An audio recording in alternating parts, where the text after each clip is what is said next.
پێشتر نرخی 1 تۆن کەرەستەی خاو لە نێوان 25 بۆ 28 هزار دۆلاری ئەمریکیدا بوو. بەڵام لە مانگی نیسانەوە ئەو نرخە بە ڕێژەیەکی زۆر بەرز بۆتەوە و گەیشتۆتە 450 هزار دۆلار.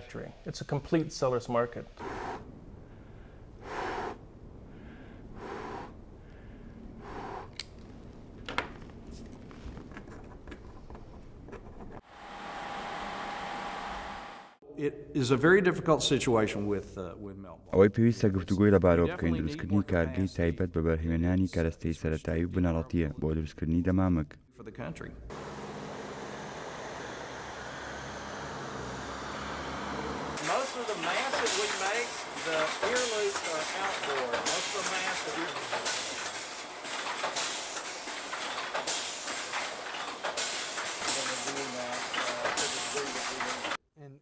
It's amazing if this one wasn't listed.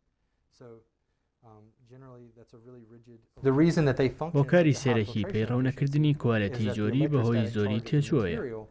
چونکە بە پێی جۆری دەمامکەکان توانایان بۆ پاڵاوتنی هەوا و ڕێگری لە تێپەڕبوونی ڤایرۆس جیاواز.